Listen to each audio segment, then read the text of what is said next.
Hello students, फिर से स्वागत है आपका मेरे यूट्यूब चैनल में जिसका नाम है मीनाक्षी राजपूत। और आशा करती हूँ आप ठीक होंगे और घर पर पढ़ाई कर रहे होंगे। आज इस वीडियो में मैं आपको तद्भव और तत्सम शब्द सिखाऊंगी क्योंकि हमारा शब्द का टॉपिक चल रहा था।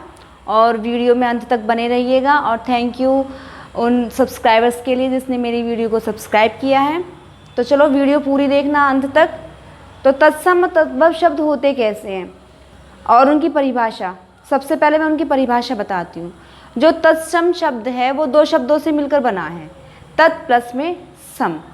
तो तत् का मीनिंग होता है उसके, और सम का मीनिंग होता है समान। तो किसके समान? संस्कृत के समान। तत्सम यानी कि संस्कृत के समान। ठीक है। आगे है हमारा तद्भव। तद्भव दो शब्दों से मिलकर बना है, तद प्लस में भव। तो तद का मीनिंग होता है उससे, भव मीन्स उत्पन्न। तो किससे उत्पन्न? संस्कृत से उत्पन्न। अर्थात तत्सम तो वो शब्द होते हैं जो संस्कृत की भाषा के, जो वो शब्द जो ज्यों की त्यों ही हम हिंदी भाषा में प्रयोग में लेके आए हैं, या उन्हें प्रयोग ऐसे ही करते हैं हिंदी भाषा में। ठीक है। क्योंकि हम प्रॉपर संस्कृत तो बोलते नहीं हैं, कुछ संस्कृत के शब्द बोलते हैं, उन्हें ज्यों की त्यों हम अपनी भाषा में यूज़ कर रहे हैं। जैसे माता, माता यूज़ करते हैं हम अपनी लैंग्वेज में। जैसे पुत्र, पुत्री, ये संस्कृत के शब्द हैं। ठीक है। और तद्भव क्या होते हैं?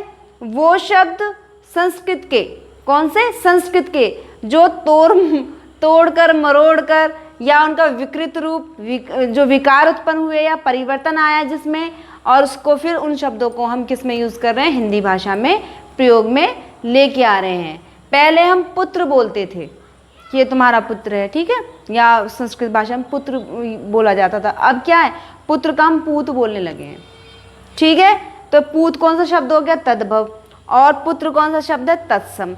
यानी कि संस्कृत के वो शब्द जो ज्यों की त्यों भाषा में यूज हो रहे हैं, और तद्भव संस्कृत के वो विकृत शब्द या परिवर्तित शब्द जो हम अपनी भाषा में प्रयोग में लेके आ रहे हैं। ठीक है। वैसे भी हिंदी जो है भाषा हमारी संस्कृत से ही उत्पन्न हुई है, संस्कृत से ही बनी है।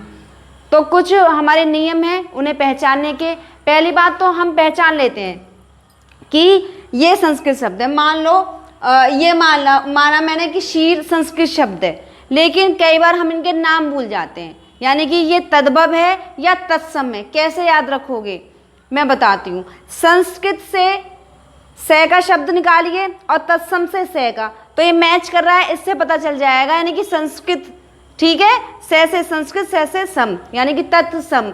तो इससे पता चल जाएगा कि ये जो संस्कृत के शब्द हैं उनको क्या कहते हैं? तत्सम शब्द कहते हैं। ठीक है। अक्सर कंफ्यूज हो जाते हैं हम इस बात को लेकर कि वैसे तो हमें पता रहता है कि हाँ शीर का हमें खीर बनाना, लेकिन हम ये भूल जाते हैं कि तद्भव है खीर या तत्सम है। पता तो रहता है कि ये हिंदी शब्द है, लेकिन तद्भव और तत्सम में कंफ्यूज हो जाते हैं। तो तत्सम तो आप ऐसे याद कर सकते हो। नेक्स्ट है हमारा, इनके कुछ नियम हैं, तो आपको चलो नियम पढ़ाते हैं। और वैसे भी आप बिना प्रैक्टिस के इनको कर नहीं सकते, क्योंकि ये बहुत ही कंफ्यूज करने वाला है। क्योंकि हम ना डेली रूटीन में जिस चीज़ को यूज़ करते हैं, जिस चीज़ को हम बोलते हैं भाषा को, तो कुछ भाषा तो ऐसे, अब इंग्लिश हिंदी हम दोनों यूज़ कर रहे हैं तो हमें पता ही ये शब्द इंग्लिश का है, लेकिन अब भी हमें कुछ शब्द नहीं पता है कि ये हिंदी का है इंग्लिश का है। जैसे बस, तो बस तो इंग्लिश का शब्द हो गया, लेकिन हम ये यूज़ कर रहे हैं उसे हिंदी में। अब जो अनपढ़ भी होंगे वो भी बस को बस ही तो बोलेंगे, कुछ और तो बोलेंगे नहीं। छः टायर वाला वाहन या कुछ ऐसा तो कुछ बोलेंगे नहीं। जैसे ट्रेन है, ये सब इंग्लिश के वर्ड हैं जो हम अपनी हिंदी में यूज़ कर रहे हैं, तो हमें पहचान नहीं होती। अक्सर कुछ जो वर्ड होते हैं उन्हें पहचान नहीं होती वो हिंदी के हैं या इंग्लिश के हैं, जिन्हें हम डेली रूटीन में यूज़ कर रहे हैं लगातार, तो हम उसे हिंदी ही सोचने लगते हैं। चलो तो चलते हैं, तद्भव तत्सम करते हैं, वो तो बाद का टॉपिक है। नियम हमारा पहला है शय। जो शय नियम है उसमें नियम फर्स्ट, हमारा नियम जो फर्स्ट है उसमें है शय। और जो शय शब्द, जहाँ पर शय अक्षर आ जाए, सोच लो कि वो वर्ड हमारा कौन सा है? तत्सम है। ठीक है। कौन सा शब्द है वो? तत्सम। क्योंकि शय शब्द ज़्यादातर संस्कृत में ही यूज़ होता तो हिंदी में भी है, लेकिन ज़्यादातर किस में यूज़ होता है? कहाँ पे वो यूज़ होता है? संस्कृत में। ठीक है। जहाँ पर शय शब्द, शय क्षत्रिय वाला। ठीक है। जैसे शीर, शीर शय आ गया, किस में परिवर्तित हो गया? खे। और श किसमें दूसरे में परिवर्तित हो सकता है? छ। श दो शब्दों में, दो अक्षरों में परिवर्तित हो सकता है, श में या छ में। ठीक, जैसे अक्षर, तो यहाँ पे छ आ गया, अक्षर बन गया, अक्षर। ठीक है। अक्षी, अक्षी किसको कहते थे? आंखों को कहते थे। अब ये श किस में परिवर्तित हो गया? ख में बदल गया। तो ये कौन से शब्द हो गए? ये तो हमारे हो गए संस्कृत शब्द, यानी कि तत्सम। ये हमारे हो गए तत्सम।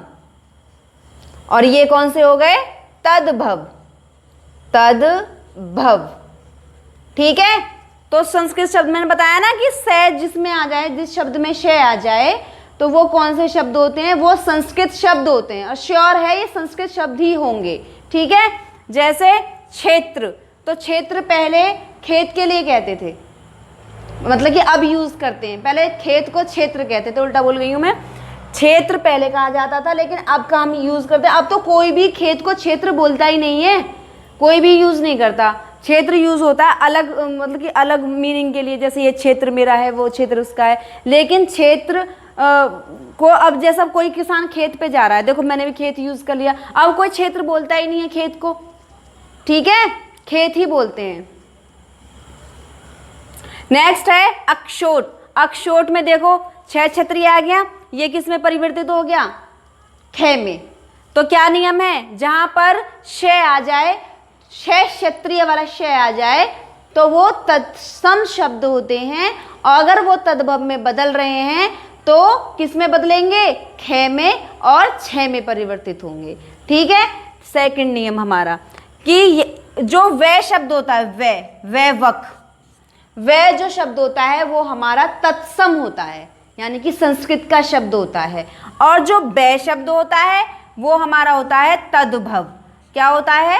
तद्भव। ये नियम आप नोट डाउन कर लेना, कभी भी धोखा नहीं खाओगे। बिल्कुल श्योर हूं कि ये चीज बिल्कुल पक्का है कि अगर वे आ रहा है तो शब्द कौन सा होगा? तत्सम। अगर बै होगा तो तद्भव। जैसे वर्षा, तो वे कौन सा शब्द है इसमें? संस्कृत में ही तो आ गया ये है तत्सम। वर्षा जो शब्द है वो तत्सम में है। और बरसात, बरसात आ गया तद्भव, तद्भव। ऐसे ही वक, वे आ गया तो संस्कृत में हो गया ये, यानी कि तत्सम हो गया। और वे वक का क्या बन गया? बगुला।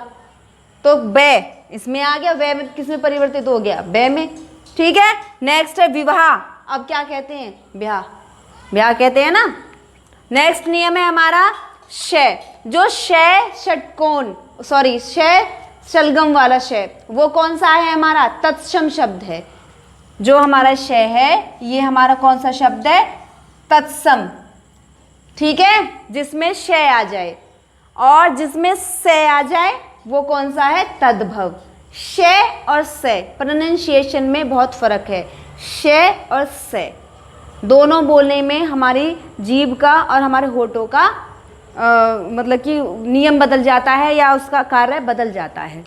जैसे श्वेत, तो श्वेत को सफ़ेद कहते हैं। आशीष, आशीष आशीष। शब्द, शब्द, शब्द शब्द। ठीक है। तो ये भी बहुत ही अच्छा है हमारे लिए नियम कि जो श शब्द है वो तत्सम है और जो से शब्द है वो तद्भव है। श और से। नेक्स्ट है हमारा त्रय। जो त्रय है वो हमारा तत्सम शब्द है। ठीक है। ये आपको एक बार रिवाइज करने पड़ेंगे, प्रैक्टिस करनी पड़ेगी। ये तो बस ये है कि इन नियमों से आपको बहुत जल्दी याद हो जाएगा। कहाँ तक रटोगे आप तत्सम तद्भव शब्दों को? कुछ नियम याद कर लोगे तो उससे आपको आसानी होगी पहचान करने में और याद करने में। जो त्रय शब्द है वो हमारा कौन सा है? वो हमारा तत्सम शब्द है, यानी कि संस्कृत शब्द में ज़्यादा प्रयोग में होता है। जैसे पुत्र, मैंने पहले सबसे पहले इसी का एग्जाम्पल दिया था। पुत्र, पुत्र को क्या कहते हैं? पूत कहते हैं। राजपुत्र, तो राजपुत्र को अब क्या कहते हैं? राजपूत। ठीक है। ऐसे ही विसर्ग, और ये तो तय है कि विसर्ग जितनी भी हैं, जो विसर्ग होती हैं वो संस्कृत में ही ज़्यादा आती हैं। कभी मंत्र उच्चारण किए हों या कभी पढ़े हों तो उसमें विसर्गों का बहुत महत्व होता है और विसर्ग उनका उच्चारण किया जाता है विसर्गों का, यानी कि विसर्ग लगभग जहाँ तक मैक्सिमम कहाँ यूज़ होते हैं? संस्कृत शब्द में ही यूज़ होते हैं। जैसे नमः, ठीक है, तो कौन सा नमः, तो नमः मीन्स क्या होता है, नमस्ते होता है, वैसे नमः को नमस्ते भी कहते हैं। और जैसे कपूर, और इसमें सबसे बड़ी पहचान होती है कि जिसके पीछे विसर्ग लग रहा है वो संस्कृत शब्द है, लेकिन विसर्ग हटकर अगर सेम वो आ जाए तो वो तद्भव में हो जाता है। लेकिन पहले कर्पूर बोलते थे कपूर को, अब क्या बोलते हैं, कपूर। ठीक है, ज्येष्ठ, ज्येष्ठ, ज्येष्ठ, ज्येष्ठ, विसर्ग हट जाएगी तद्भव में आ जाएगा, विसर्ग लग गई तो तत्सम में आ जाएगा। ठीक है, मैं उम्मीद करती हूँ कि आपको पूरा समझ में आ गया होगा, कॉन्सेप्ट क्लियर हो गया होगा आपका। तद्भव और तत्सम मैंने परिभाषा आपको बता दी, जिसमें सम आ रहा है यानी कि वो संस्कृत से उत्पन्न है, और जिसमें तद्भव यानी कि संस्कृत से पैदा हुए हैं, संस्कृत से निकलकर बने हैं, उनका बिगड़ा हुआ रूप या सुधरा हुआ रूप जैसे भी, ठीक है, जैसे हम यूज़ करते चले गए उन्हें। तो मैं अपनी वीडियो को यहीं विराम देती हूँ और उम्मीद करती हूँ आपको बहुत अच्छी लगी होगी। थैंक यू, और मिलते हैं नेक्स्ट वीडियो में। Have a nice day.